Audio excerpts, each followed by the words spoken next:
예, 안녕하십니까. 산호입니다. 반갑습니다. 오늘 국보 디자인 한번 보겠습니다. 국보 디자인. 오늘 상한가를 갔는데, 그 시간은 1시 28분. 요때 갔습니다. 그때 무슨 일이 있었나 하고 보니까, 요렇게 있네요.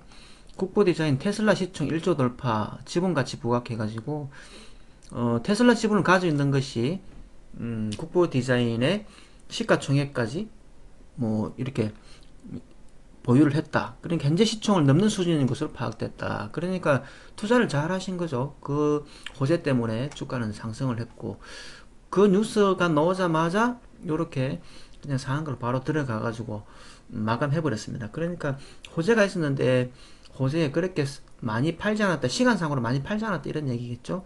그리고 그 뉴스를 미리 아는 사람들은 여기에서 또 사들인 흔적도 있고 그렇습니다. 그래서 호재는 있었고 상한가는 들어갔는데 많이 팔지는 않았고 이렇게 정리하면 되겠죠. 팔았다 하더라도 여기 요 정도. 자, 거래량 한번 볼까요? 팔았다 하더라도 대략 30여만 주. 개미들 이제 개미들은 들어오는 호재 뉴스인데 거래량 한 30만 주밖에 없었으니까 많은 거래량은 아니죠. 아무튼 그렇습니다. 그런 베이스가 있었고, 그리고 이제 재무제표를 한번 보면 그냥 아주 기본적인 거 한번 들여다보면, 자 여기 한번 보세요. 보시면 매출이 2,800억대, 그 영업이익이 200억대를 유지하고 있습니다. 종속예산을 빼고도 별도로도 2,000억대, 200억대를 유지하고 있는데 시총은 지금 1,600억대니까 그렇게 고평가라고는 할 수 없는 상태고요. 그 다음에 그 차트도 보면 오늘 이 자리까지 올라오기까지 여기 대량 거래들이 있는 자리입니다. 그러니까 이쪽에서 어떤 매집의 흔적이 있었을 수 있겠다 이렇게도 생각이 되고요. 그리고 이제 그 이쪽에 있는 대량 거래 속에 뉴스를 제가 좀 살펴봤는데요. 여기 한번 보세요. 이게 대략적으로 보시면 대량 보유 상황 보고서 2020년 11월 27일부터 한번 볼게요. 자, 박영옥 씨. 박영옥이라는 분은 이분은 주주긴 한데 제가 아는 분인지 모르겠습니다. 아무튼 지분율이 자 7.97에서 9.74로 늘었다라는 겁니다. 장내 매수로 예, 박영욱이라는 분이 늘었다는 얘기죠. 늘었고 그다음 요거 피델리티 매니지 뭐 요거 한번 볼게요. 요것도 한번 보시면 자 지분율이 기존에 5.52에서 7.27로 늘었다는 얘기죠. 늘었고 그다음 여기도 자 대량 보고 요거 피델리티 매니지 요거 다시 또 한번 보면 제가 한번 보겠습니다.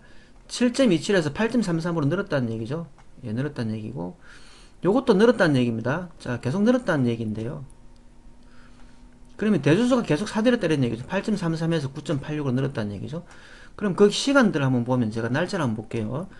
2020년 11월 17일, 2020년 11월 17일 대략 여기 그리고 2021년 3월 9일, 3월 9일 공시는 3월 9일 돼 있습니다만 3월 9일 이전에 매집을 하고 공시해야 되는 의무 기간 안에 신고를 하면 되는 거죠. 그래서 그 근처 전에 샀을 수 있겠다 생각하는 것이고, 그다음 5월 13일, 5월 13일, 5월 13일 여기 그리고 7월 20, 7월 12일, 7월 12일, 7월 12일 여기입니다. 자, 여러분 이렇게입니다. 그러면 지금 제가 이게 새로 쓴 그 놓은 것들이 대주주가 지분을 꾸준히 늘렸다라는 얘기죠. 그러니까 테슬라 지분의 평가가 좋았든지 뭐 어떤 이유에서든지 간에 그 정보를 아는 대주주는 주식을 더 늘렸다 이런 뜻이 되겠습니다. 그렇다면 요 자리에 늘린 흔적들이 있는데 대주주가 사들였다 치면 좋은 현상이죠. 그래서 이것은 주가에 좋은 영향을 미칠 수 있겠다 생각하는 것이고, 그래서 오늘 호재가 났는데 개미들한테 팔지 않고 마감했을 수도 있죠. 다만 문제는 그런 호재가 있다고 해서 무작정 계속 간다고만 상상하는 것은 조금 위험합니다.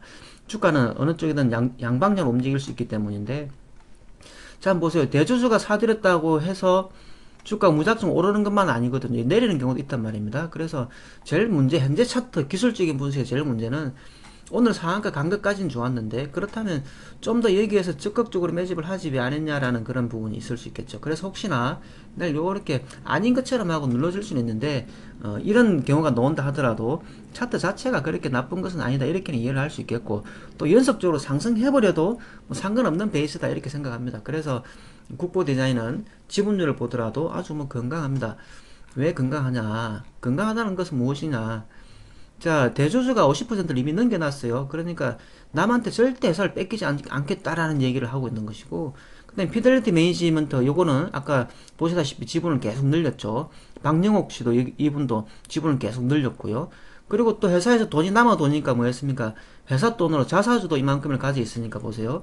이 벌써 50%, 60, 70, 80%, 한 85% 정도로 지분을 가지고 있으니까 유통주수가 15%밖에 안 된다는 얘기죠. 그러면 15%만 100만 주 정도밖에 안 되네요. 완전히 품절주가 될 수 있다라는 그런 얘기입니다. 그렇다 치면은 요거는 내일 우리가 모도타법 우리 이론에 있는 뭐 그런 걸로 공략할 수도 있고 또 음봉 상태에서 살 수도 있고 또 아니면 가만 구경하면서 내려와라 내려와라 내려오면 살게 아 좀 눌러주면 안 될까요 부탁입니다 한번 내려오세요 이럴 수도 있는 거고요. 또 강 큰 사람들은 추격을 할 수도 있는데 추격하다가 물리면 항상 윗꼬리에 들어가게 되고 음봉으로 밀리면 아 손절해버리고 나면 가버리게 되는 것이 주식시장이죠. 그래서 좋은 주식을 발굴했으면 어떻게 한다고요? 예, 좋은 자리에 사는 것을 연구를 해야 된다. 또는 날아가 버릴까봐 대비도 해야 되죠. 그렇다면 방법은 뭐 예를 들면 여러 가지 있겠습니다만 한 가지만 예를 들어보면 조금 사고 내리면 더 사는 방법을 선택하면 되죠. 그렇게 해서 비중을 조절하면 되겠지 않겠습니까? 그죠? 아무튼 긍정적으로 봤을 때는 국보 디자인은 그렇게 해석을 할 수 있겠습니다. 그리고 부정적인 해석을 하면 밑도 끝도 없습니다. 부정적으로는 주가를 누르기만 하면 누군가는 큰 수익이 나는 방법은 얼마든지 많기 때문에 하락하는 방법은 얼마든지 많이 있습니다. 그래서 너무 좋다라고 평가만 하지 마시고 아 좋게 보면 저럴 수도 있겠구나 이런 정도로 보시기 바랍니다. 그리고 여러분 주식 공부 정말 하시고 싶은 분은 우리 멤버십 영상 추천드립니다. 멤버십 영상 그리고 주식 바로보기 책 1권하고 3권도 시중에 잘 나와 있습니다. 책도 보시면 바보스탁 이론들을 또 섭렵할 수 있습니다. 자 오늘은 국보 디자인 살펴봤고요. 매수 매도 신호는 아닙니다. 학습용으로 보시기 바랍니다. 오늘 여기까지 하겠습니다. 수고 많았습니다.